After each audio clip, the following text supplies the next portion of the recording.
¿Cuál crees que es la mayor dificultad dentro de la comunicación política, es decir, dentro de intentar significar un tema y ponerlo en la agenda pública para efectivamente lograrlo? ¿Cuáles son como las principales barreras que en tu vida profesional te has encontrado allí en eso? Porque creo que esa es como la pregunta que se hace desde todo gobernante hasta todo político que, digamos, aspira a acceder al poder, ¿cierto? El problema de cómo efectivamente logro comunicar, posicionar un tema y lograr, pues de alguna forma que eso signifique algo para la gente. Pensar que todo el mundo piensa como uno. Sí, por ejemplo, yo soy una convencida del aborto, de los derechos sexuales y reproductivos, de que tenemos que darle una mirada distinta a las drogas en Colombia, pero son temas difíciles de comunicar, ¿sí? Y a veces en esos dos escenarios, tanto en el tema de drogas como de derechos sexuales y reproductivos, uno termina hablándole a la misma gente que está convencida, ¿sí? Cuando no es ahí donde tenemos que llegar a gente que está en un punto medio y que necesita alguien que le dé un empujón y que pues le explique cosas, que le haga entender cosas.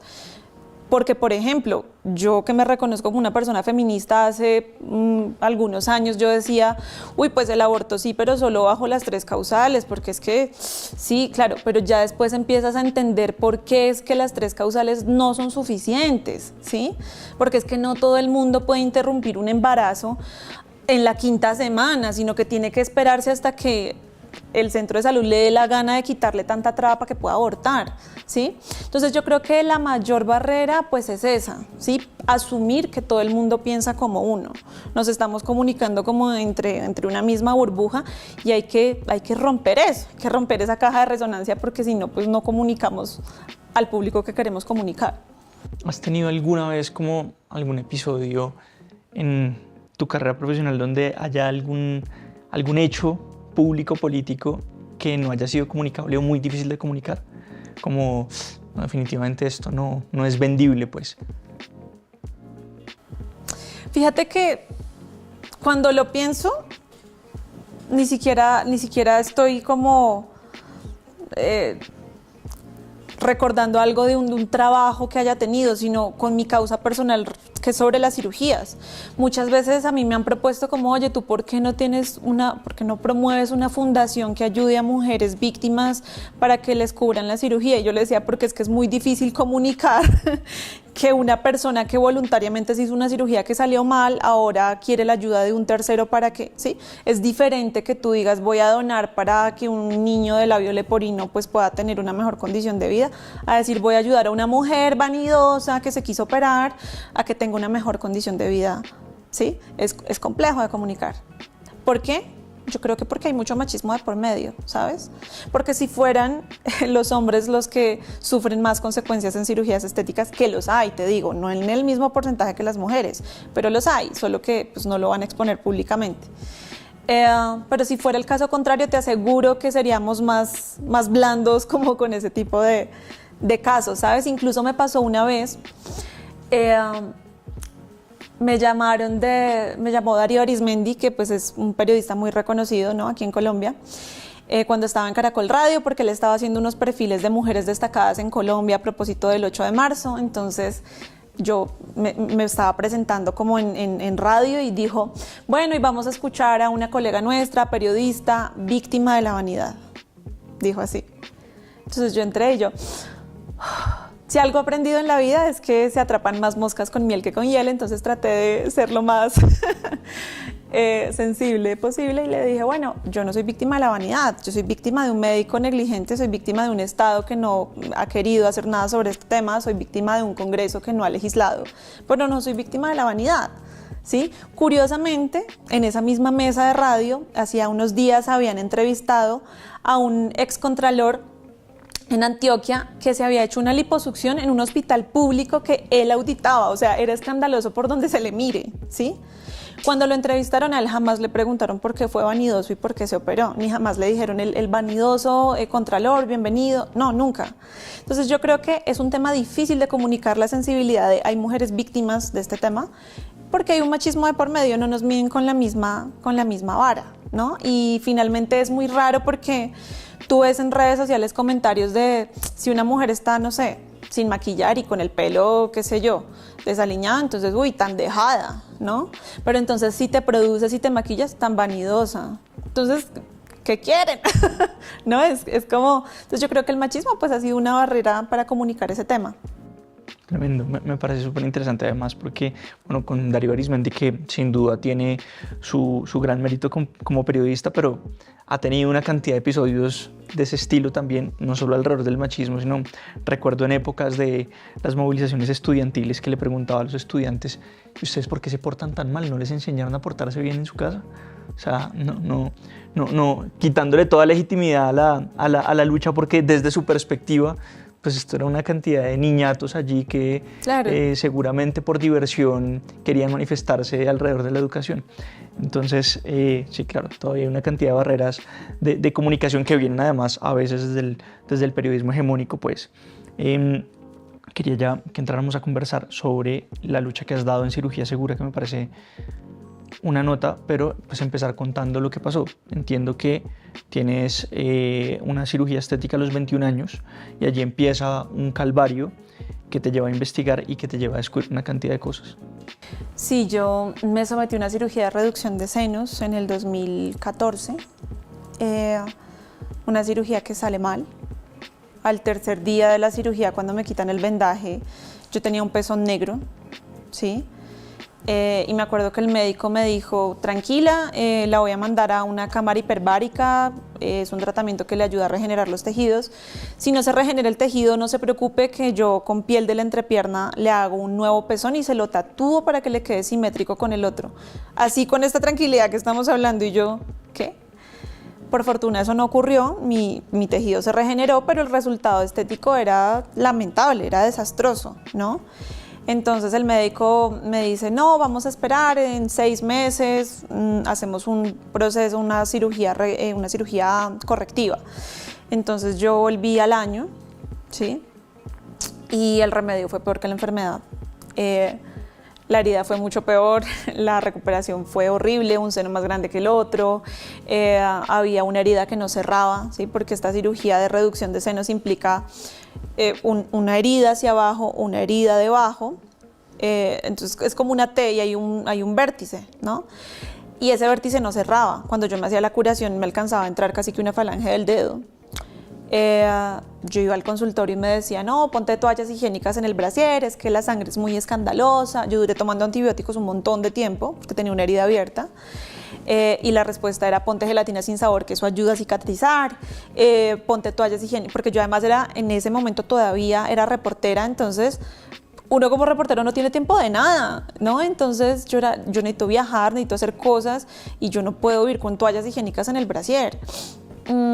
Hasta que ya llegó un punto en donde dije: ya, necesito que me solucione esto. Me suturó en carne viva en el consultorio y me dijo algo, y es que esto no es culpa del sastre sino de la tela. Y es ahí cuando yo digo: no más, o sea, no voy a tolerar esto. Acto seguido, digo: empiezo a ahorrar, voy a ahorrar y me voy a operar con alguien que sea muy bueno en cirugía reconstructiva de seno. Ahorré porque entonces ahí yo ya había cambiado de trabajo de periodista a comunicación institucional, entonces ganaba un poquito mejor y empecé a ahorrar. Y resulta que los Rolling Stones se presentaron en La Habana. Yo soy más de los Beatles que de los Stones, pero era histórico, los Stones en La Habana era histórico. Entonces me gasté mis ahorros yendo a La Habana. Y fue genial ese concierto. Y en el vuelo de regreso yo sentí como una piquiña en un seno, y eso me alarmó porque en medio de la cirugía de reducción esta persona me convenció de que necesitaba ponerme prótesis. Entonces, como yo tenía prótesis, pues me alarmó que me picara. Llegué a Colombia, eso fue en abril de ese año, del 2016, y me acuerdo que el médico, es decir, yo empecé a llamar a cirujanos plásticos que había visto para mi reconstrucción, y había uno en particular que me recomendaron mucho. Entonces lo llamé, le dije: mire, necesito esto, me pasó tal cosa. Y me dice: pero ¿por qué no se corrige el tema con la persona que la operó? Y yo: porque es que ya me hizo 2 cirugías y quedaron muy mal. ¿Quién la operó? Y yo: Francisco Sales Puccini. Y me dijo: uy, pues tengo agenda, era abril, me dijo: tengo agenda hasta junio, pero si viene ya la atiendo ya. Entonces me alarmó, obviamente. Yo cogí un taxi, llegué al consultorio, y me dijo lo obvio, me dijo que era una cirugía que estaba mal, que había un seno más grande que el otro, que bla, bla, bla. Me dijo, ¿qué marca son sus implantes? Y yo, esta marca. Me dijo, mira, unos implantes en el mercado, para que además se hagan una idea, unos implantes hoy en el mercado pueden estar en, no sé, 4 millones de pesos. Esos son de 250.000, es una proporción. Entonces, pues me dijo, mira, estos implantes están prohibidos incluso en Argentina, por ejemplo. Y yo, no, pues me quedé como en blanco. Entonces empecé a averiguar después de esa cita. Además, en esa cita, pues el médico me dijo, mira, yo te puedo operar, porque yo le dije, esto, pero ¿me puede hacer algo para mejorar? Claro, pero me dijo, si yo te opero, estoy borrando una prueba que tú tienes en tu cuerpo. Si tú vas a denunciar, tienes que pensarlo. Si vas a denunciar, primero tiene que asesorarte un abogado, y cuando tu abogado te dé permiso de operarte, yo te opero. Antes no.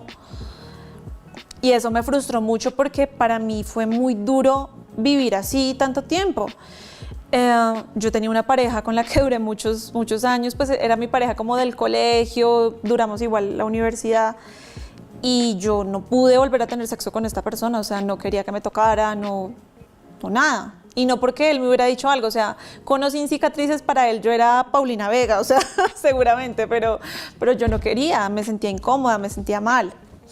Entonces me frustraba mucho, cambió un poco mi personalidad, y es algo que yo creo que nunca voy a volver a recuperar. Creo que sí te diste cuenta cuando nos conocimos un poco antes de entrar a la grabación. Yo soy un poco tímida ahora, como que soy callada. Aquí pues ya estamos hablando, pero a mí me cuesta ahora un poco socializar, y antes no era así. Nunca me había puesto a hablar de este tema en una entrevista. Siento que antes era más social, era diferente, y ahora, por más que he hecho terapia y por más que han pasado los años, todavía me cuesta un poco conectar con la gente. Cosa que no parece, tú me ves en las redes sociales y no parece, pero pues en persona es otro asunto. Entonces, durante todo ese tiempo cambió mucho mi personalidad, y créeme que ha sido un duelo, hacerle duelo como a mi versión más espontánea de antes. Pero bueno, yo decido entonces hacer una denuncia pública, porque fíjate que lo primero que yo hice cuando investigué y me di cuenta que este tipo tenía un título de una universidad en Brasil y que esta universidad no tenía facultad de medicina, ¿sí? Cuando yo me doy cuenta de esto, lo primero que yo hice fue escribirle al ministro de Salud, que en ese momento era Alejandro Gaviria. ¿Y por qué le escribí? Porque yo en ese momento cubría el gobierno Santos, entonces tenía acceso a ese tipo de conversaciones. Y yo, ministro, encontré esto, me pasó esto, ¿qué podemos hacer? Entonces él me explica como, bueno, esto es un tema del Ministerio de Educación porque tiene que ver con los títulos, pero sí, reunámonos, hagamos algo. Yo para esa época ya había identificado otras víctimas y yo decía, yo no me puedo quedar en la comodidad del silencio sabiendo que yo tengo al alcance de un mensaje a un ministro que puede hacer algo, ¿sí? O que tengo una voz medianamente conocida en redes sociales y puedo decir algo. Para mí el silencio habría sido lo más cómodo, ¿sabes? Lo más cómodo de la vida. Ahorro, me opero, soluciono mi problema y sigo con mi vida. Pero yo decía, no puede ser posible que yo tenga una voz que es escuchada y que pueda alzar el teléfono y que al otro lado me conteste un ministro y que no haga nada yo por las otras personas, ¿sabes? Entonces ahí también conecto como con la Lorena de Uniendo Artistas por Sonrisas, con la Lorena que hace, que reúne firmas para que saquen a un gobernante mediocre, perdón a mi hermano que me está viendo, pero como que sí, siento que eso lo llevo, ¿sabes? Como me frustra mucho como la injusticia, ¿sí? Y lo cómodo habría sido el silencio, lo cómodo habría sido eso, pero decidí no hacerlo. Luego armo como toda esta investigación y hay una periodista en ese momento de Noticias 1, que es Joana Fuentes, a quien le entrego toda la información. Le digo, Joana, tengo esto está pasando. Y Joana también hace un trabajo investigativo pues muy importante, no solamente ella, también colegas del Espectador, hicieron esta investigación. Y eso que yo empecé pues se volvió como también una cosa muy grande y terminamos revelándole a la opinión pública que hay una lista de 42 médicos que son médicos generales que hicieron unos cursos cortos en Brasil y que en Colombia los hicieron pasar como si fueran una especialidad en cirugía plástica. Es muy diferente hacer un curso de unos fines de semana porque es que además no lo digo yo. La autoridad migratoria de Colombia, que es Migración Colombia, dice que el que más estaba como 30 y pico de días. Era una cosa absurda. Nadie se hace cirujano plástico en menos de un mes, ¿sí? Entonces, esta denuncia se vuelve muy grande. Yo recuerdo que la primera vez que esto salió fue en mayo del 2016. Salía abriendo el noticiero de Noticias 1, pues que es el noticiero investigativo más importante tal vez que tiene Colombia. Y recuerdo que faltando poco para la emisión, uno de los editores, Ignacio Gómez, me convenció como de mostrar la cara, ¿sabes? Porque yo decía, bueno, hagamos la denuncia, pero yo no quiero hablar, porque además cuando uno es periodista uno no quiere eso, uno quiere hacer las preguntas, no que se las hagan a uno. Entonces él me convenció porque me decía, Lorena, si usted sale con el rostro distorsionado o si le ocultamos la identidad, claro, la audiencia del noticiero no va a saber quién es usted, pero su cirujano sí. Y una manera de blindarse es que usted haga público su caso. Y así lo hice.